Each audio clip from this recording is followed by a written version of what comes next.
नमस्कार दोस्तों, target with PS Parihar channel में आपका स्वागत है।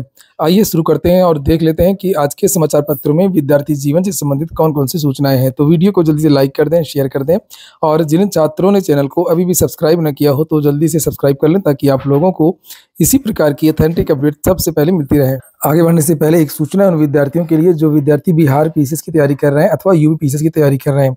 वे सभी व्यक्ति बीपीपीएससी वाला, यूपीपीएससी वाला में आकर के अपनी प्रिपरेशन पूरी कर सकते हैं। यहाँ पर दीपावली में काफ़ी अच्छी ऑफर है जिसमें बीपीएससी के जितने भी कोर्सेज हैं उनमें 88% तक की छूट दे दी गई है। इसी प्रकार से यूपीपीएससी के जितने भी कोर्सेज हैं उनमें 81% तक की इस समय छूट चल रही है। बीपीएससी के कौन कौन से कोर्सेज हैं एक बार फिर से देख लीजिए। जैसे यहाँ पर सक्षम 2.0 के नाम से एक बैच है 71वीं पीसीएस के लिए, इंग्लिश बैच है ये। निपुण 17वीं बीपीएससी प्रीलिम्स के लिए रैपिड रिवीजन है। निर्वाण है, बिहार स्पेशल बैच है। यूनिटी बैच है बीपीएससी इंटीग्रेटेड, यानी कि इसमें प्रीलिम्स और मेंस की एक साथ तैयारी करवाई जाएगी। इसी तरीके से रफ्तार रैपिड करंट अफेयर का एक बैच चल रहा है। यशवी है हिंदी माध्यम के विद्यार्थियों के लिए और प्रथम 2.0 के नाम से फाउंडेशन कोर्स 71वीं बीपीएससी के लिए। और भी बहुत सारे बैचेज हैं और इनमें 88% तो छूट दी गई है। साथ में परचेज करते समय अगर आप एक कोड लगा देंगे PSP 500 तो आप लोगों को 500 रुपए की और एक्स्ट्रा छूट मिल जाएगी। इसी तरीके से यूपीएससी के बारे में देखिए, यहाँ पर लिखा है 71% तक की छूट दी गई है। और यूपीएससी कौन कौन से बैचेज हैं ये देख लीजिए एक बार। जैसे सर्व सक्षम बैच है, इंग्लिश मीडियम हिंदी दोनों के लिए है। और यूपी स्पेशल का अलग से बैच चलता है मेंस में पेपर 5 पेपर 6 के लिए। प्रीलिम्स आरओ की एक साथ तैयारी करनी है पीसीएस की तो उसके लिए प्रीलिम्स की टेस्ट सीरीज मिल जाएगी आपको। यूपी पीसीएस मेंस के लिए इंग्लिश बैच है, मेंस की टेस्ट सीरीज भी चलती है। 2024 यूनिटी इंटीग्रेटेड बैचेस हैं, इनमें भी आप लोग कूपन कोड लगा सकते हैं। ये सारे बैचेज हैं, इनकी मैंने लिंक डिस्क्रिप्शन बॉक्स और कमेंट बॉक्स दोनों जगह उपलब्ध करा दी है, तो आप लोग जाकर के ऑफर का लाभ ले सकते हैं। सबसे पहली सूचना है पीसीएस आरओ की। लिखा, मनमोहन पार्क से निकले मार्च को पुलिस ने हिंदू हॉस्टल पर रोक दिया। नॉर्मलाइजेशन के विरोध में छात्रों का कल कैंडल मार्च निकला था। उत्तर प्रदेश लोक सेवा आयोग की सम्मिलित राज्य प्रवर अधीनस्थ सेवा प्रारंभिक परीक्षा 2024 और समीक्षा अधिकारी सहायक समीक्षा अधिकारी 2 दिन में कराने की तैयारियों का विरोध कम होने का नाम नहीं ले रहा है। 2 दिन परीक्षा होने पर नॉर्मलाइजेशन होना तय है, जिसे प्रतियोगी छात्र किसी भी सूरत में स्वीकार करने को तैयार नहीं है। नॉर्मलाइजेशन के विरोध में सैकड़ों प्रतियोगी छात्रों ने मनमोहन पार्क से शनिवार तक कैंडल मार्च निकाला। इस कैंडल मार्च में मैं भी शामिल था और विद्यार्थी शांतिपूर्वक जो है मनमोहन पार्क से सिविल लाइन जा रहे थे सुभाष चौराहे तक, लेकिन पुलिस ने हिंदू हॉस्टल का जो चौराहा है वहीं पर इन विद्यार्थियों को रोक दिया और आगे जाने नहीं दिया। बाद में विद्यार्थी वापस आकर के मनमोहन पार्क में ही दोबारा जो है वहां पर कैंडल लगाई। लिखा है, पुलिस का कहना था कि जिले में धारा 144 लागू है, ऐसे में इतनी बड़ी संख्या में छात्रों को आगे बढ़ने की अनुमति नहीं मिलेगी। वहां से केवल 5 छात्रों को महामना पंडित मदन मोहन मालवीय की प्रतिमा तक जाने की अनुमति मिली और उसके बाद पुनः सभी छात्र मनमोहन चौराहे पर कैंडल लेकर के पहुंचे और मार्च को समाप्त किया। समापन पर यूपीएससी आंदोलन टीम के सभी सदस्यों ने घोषणा की कि आंदोलन लगातार चलता रहेगा जब तक उनकी मांगे नहीं मानी जाएंगी। गौरतलब है कि छात्रों ने नॉर्मलाइजेशन के विरोध में 21 अक्टूबर को भी आयोग के बाहर जबरदस्त प्रदर्शन किया था। इसको लेकर के अन्य समाचार पत्रों में भी जानकारी दी गई है जिससे आप लोग यहाँ पर देख सकते हैं। अगली जो सूचना है वो उत्तर प्रदेश अधीनस्थ सेवा चयन आयोग की है और विद्यार्थियों ने यहाँ पर भी एक बड़ा धरना प्रदर्शन किया था 25 तारीख को, आप लोगों ने देखा होगा। और उसके बाद थोड़ा सा सचिव जी के जो बोल हैं वो बदले हैं और कुछ चीजें बाहर निकल करके आ रही हैं। लिखा है, अधीनस्थ सेवा चयन आयोग इसी साल से शुरू कराएगा परीक्षा, पारदर्शी होंगी परीक्षा। इसको लेकर के कल मैंने वीडियो भी डाला था, जो वार्ता हुई थी उसका सेकेंड पार्ट तो जाकर के आप लोग देख लीजिए। उन्होंने कहा था कि नवंबर में हम एक नोटिस जारी करेंगे और दिसंबर में हम एक छोटी सी परीक्षा कराएंगे। उत्तर प्रदेश अधीनस्थ सेवा चयन आयोग में 2 साल से लटकी 22,791 पदों पर भर्ती का रास्ता साफ होने जा रहा है। इन पदों को भरने के लिए वर्ष 2022 और 2023 में विज्ञापन निकाले गए थे, लेकिन कार्मिक विभाग द्वारा भर्ती परीक्षाओं के लिए नई नीति जारी होने के चलते परीक्षा कार्यक्रम जारी नहीं हो सका।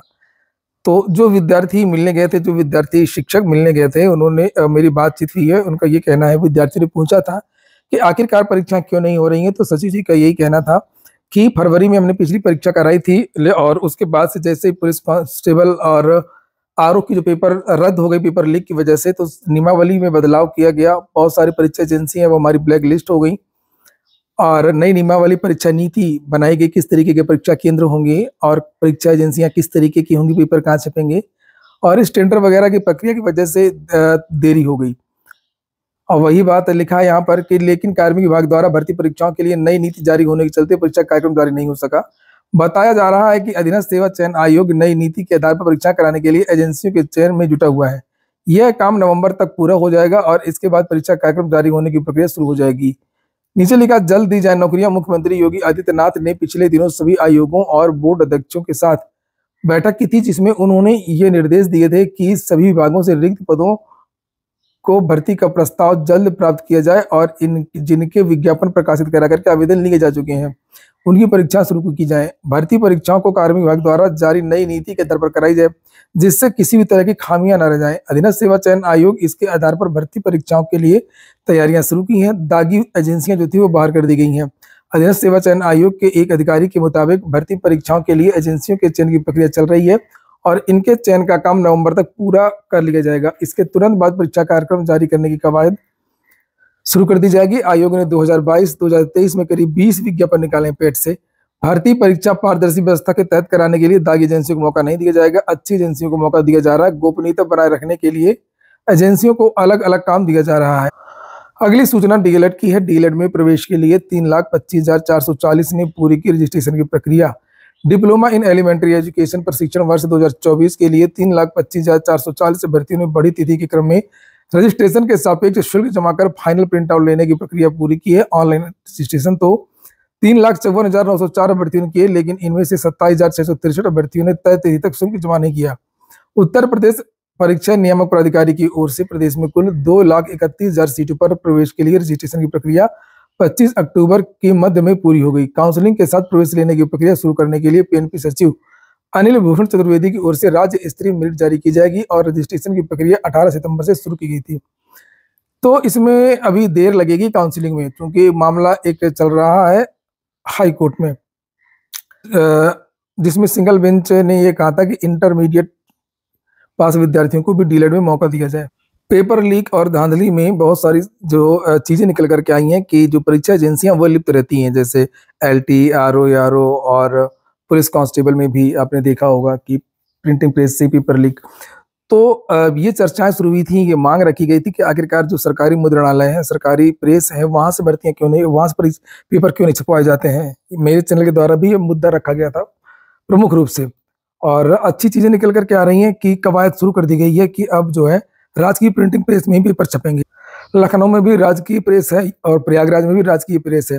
लिखा प्रतियोगी परीक्षाओं के प्रश्न पत्र राजकीय प्रिंटिंग प्रेस में छपवाने की कवायद शुरू हो गई है। इसके लिए शासन स्तर पर एक उच्च स्तरीय कमेटी बनाई जा रही है जो राजकीय मुद्रणालयों का निरीक्षण करके रिपोर्ट देगी।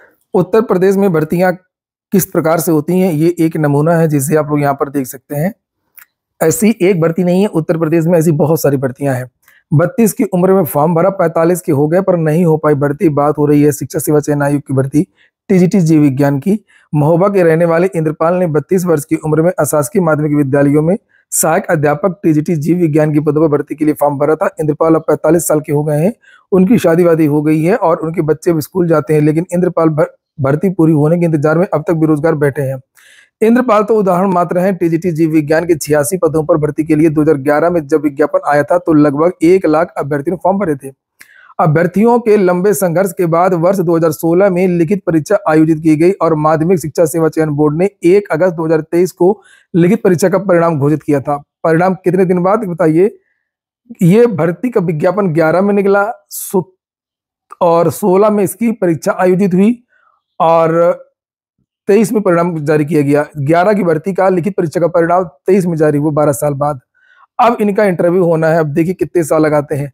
लिखित परीक्षा का परिणाम आने के बाद अभ्यर्थियों को तब बड़ा झटका लगा जब 86 की जगह केवल 35 पदों के लिए 135 अभ्यर्थियों को सफल घोषित किए गए, पद कम कर दिए गए। लिखा है कि कोर्ट ने शिक्षा सेवा चयन आयोग को इंटरव्यू कराने का शीघ्र आदेश दिया, लेकिन इसमें एक मामला और पेश है कि इतनी पुरानी ये भर्ती हो गई थी कि इसका पूरा जो पेपर वगैरह, इसकी जो एमआर वगैरह है वो रद्दी के भाव शिक्षा सेवा चयन आयोग ने बेच दिया था। 3-4 दिन पहले ये न्यूज भी आई थी, तब वायरल हुई थी कि रद्दी में बिक गया टीजीटी बायो 2000 भर्ती के रिकॉर्ड, ये भेज दिए। इतनी पुरानी भर्ती हो जाएगी तो क्या होगा। सूत्रों के अनुसार रिकॉर्ड कंप्यूटर एजेंसी के पास मिल भी गए हैं, क्योंकि उसका तकरीबन 1.5 करोड़ रुपए बकाया था। फर्म ने सारे रिकॉर्ड स्कैन करके सुरक्षित रखे हुए हैं। चलो अब इनका पैसा मिल जाएगा, पहले पैसा दो तब तुमको रिकॉर्ड देंगे। पुरानी भर्तियां कराने में जुटा शिक्षा सेवा चयन आयोग। अभी 13 लोगों का परिणाम भी जारी किया था असिस्टेंट प्रोफेसर भर्ती का। हो सकता है इनका भी इंटरव्यू जल्द हो जाए। उसमें तो इंटरव्यू हो चुका था, केवल परिणाम जारी करना था, अभी इनका इंटरव्यू होना है। और ये हो गया आज का वीडियो आपको अच्छा लगा हो, कोई काम का हो तो लाइक अवश्य कर दें। जिन छात्रों ने चैनल को सब्सक्राइब ना किया हो, सब्सक्राइब कर लें। पूरा वीडियो सुनने के लिए बहुत बहुत धन्यवाद।